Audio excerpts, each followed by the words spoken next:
Today I'm going to paint a quick sketch of a lantern. Hi friends, I'm Olga Koelsch, watercolor artist, teacher and a book author. Welcome to my studio. The most complicated part is to draw. Let's start with what we can see. Well, it's the sides of the lantern, the front one, a little bit side one. Then we bring them all to the bottom. And usually old lanterns, they have a lot of decorations. We have to pick up just the main features of them. Don't be overwhelmed with details. We just keep the idea. So for example, it's kind of a top and then bluebell looking shape going down. Even we can even see some nature related ornaments right here. We can also see another side of lantern. We can adjust what we see like this. Important part is the inside structure and these sections, and of course the light bulb. Light bulb will be crucially important, so we have to place it around. I'm not going to draw it very bright because it will be the lightest part, and for me it makes sense to make the pencil marks lighter, maybe just a bit, some hook. And I think that will be enough for drawing. And now let's start to paint. I'm starting to paint with the lightest part, and this will be the bulb and the reflection. And the bulb, it has very light yellow parts, almost white ones, and then it turns into warm. So for the warm parts, I use gumbosh. With the tip of the brush, I start to create the inside shape of the bulb. You see, I don't do much of details, but I leave a little bit of white areas around. And the more I move outside of the bulb, the thicker my brush strokes are. And then I begin to add some earthy tones like burnt sienna around, so more on the red spectrum, red part of spectrum outside of the bulb. It would be also practical to use the second brush because we can see through the bulb the wall, and the wall is dark blue. I will use ultramarine blue, maybe with a little bit of purple. So I want to turn it more into neutral purple, not bright one, muted, and add a bit of transparency in between, especially in this part. We can see through the bulb like this, some around details. Keep the inside part, the middle part light. You can always add darkness later on. About this. Now I switch my brush. I have a look. I see a lot of reflections on this left side. I use my warm colors. I would like to add a bit more of brighter yellow. And also a lot of reflections on the construction part, on these metal parts of the lantern. So what I'm doing now, I'm covering all the lightest parts. I just keep an eye where I see the lightest parts and then paint them. You remember, we can always put more darkness, paint over with dark paint, so I just keep all those light parts bigger than they really are. And we have also reflection on the wall, and the wall I will paint later. I will paint it wet in wet. For now, it seems we are basically done with yellows. I will switch my brush. Now I will paint inside with my dusty purple mix. I can borrow a bit of yellow mix to mute the tone. And now I'm painting in between.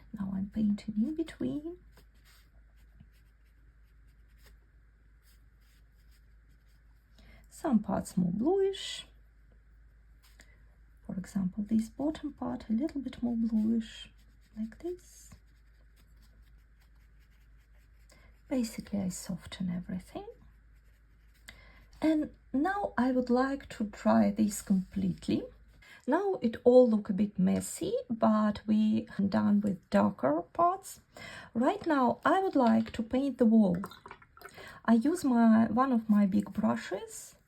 I glazing the paper around lantern, around this shape. But this is not crucial. If your paint will get into this dark part, that doesn't matter. And I start with the lightest part, the reflection, brighter color, close to the bulb.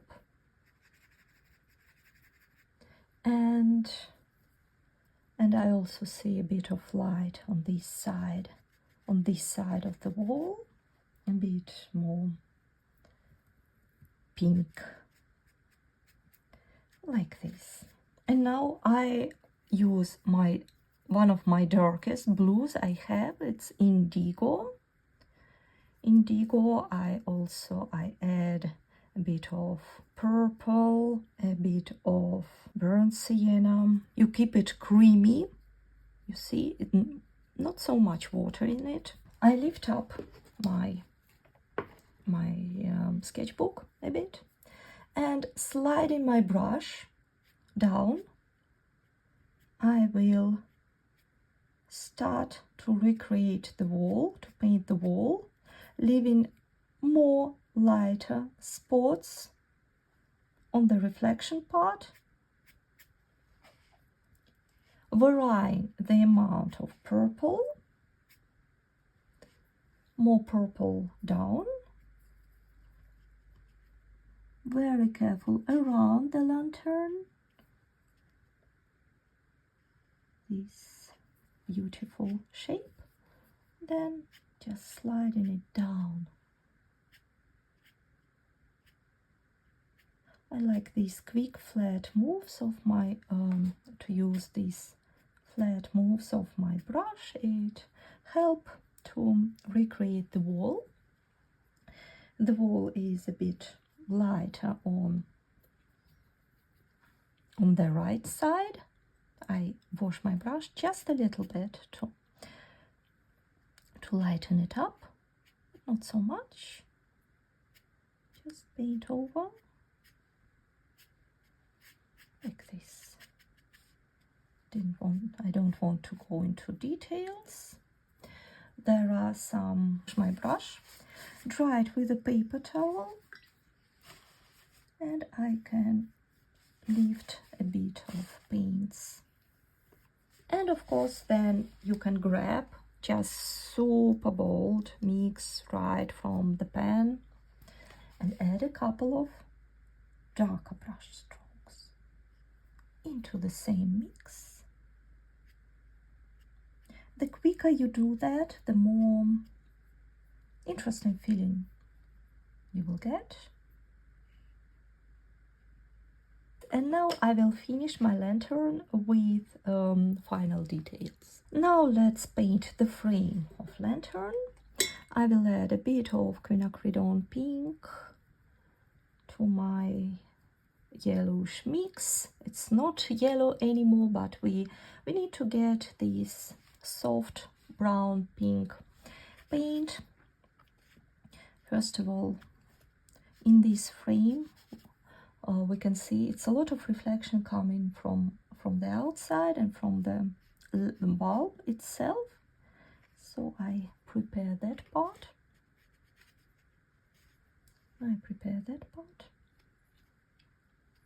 A little bit on the top, like this. Still not there yet.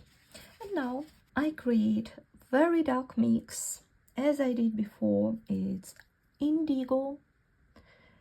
I will add a bit more of quinacridone rose.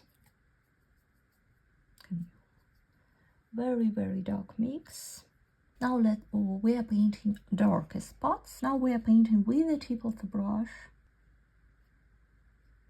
I paint this frame.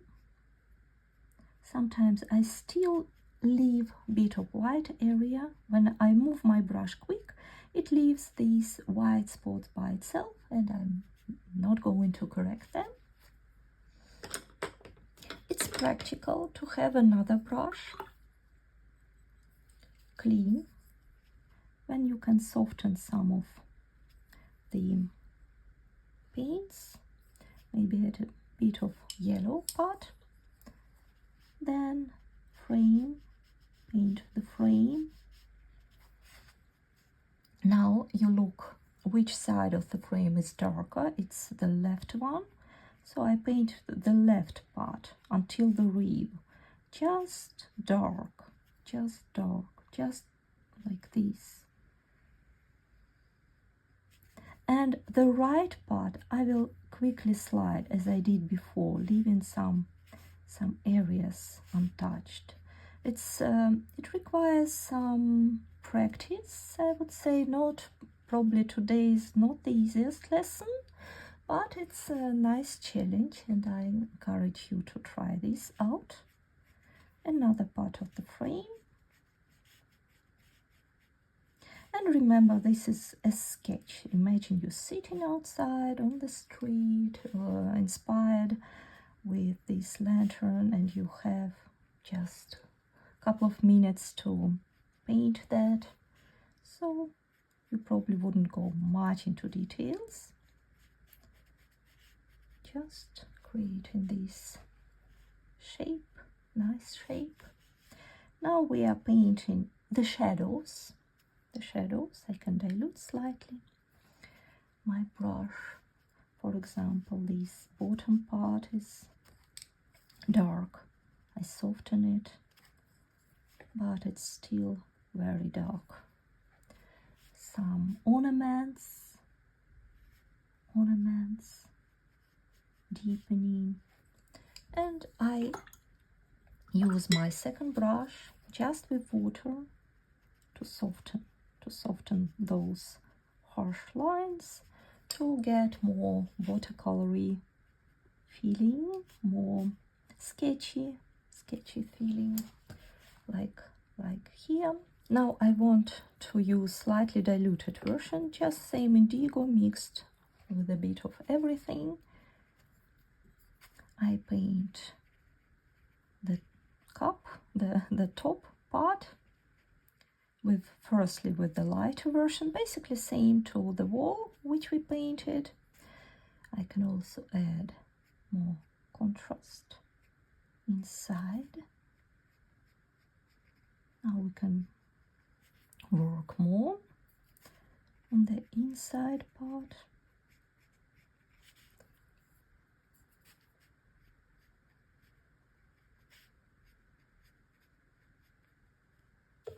I'm back to my very dark mix, very dark and creamy mix.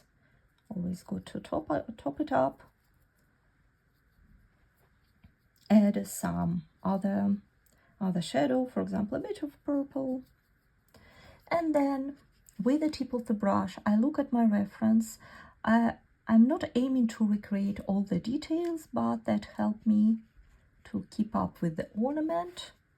get the darkest parts and I paint some details with the tip of the brush. Sometimes I apply pressure on my brush, release the pressure. These flower-looking ribs, ornaments. Basically, I can imagine that I'm painting some greeneries. We did many times before. Some leaves.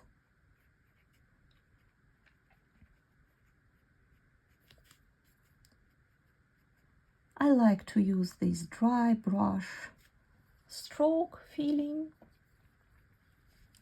to recreate, to get these nice natural spots. Now let's add these horizontal ribs.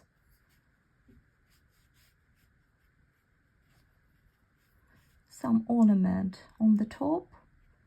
Again, I'm not doing one by one painting. I follow the idea like this. I can add a bit more to the bottom now. Looking pretty good. I would like to add a bit of darkness into this area, but very careful, because the point is to keep it lighter when we had. So I use one of my darkest browns, burnt umber, using same dry brush technique, leaving a lot of untouched area around. I can add a bit more warmth to these upper ribs, upper frame details. There's some corners, rounded corners. Don't overthink it. A bit more into the lamp. To make it sparkle, we need to add more of darker colors. A bit more about this.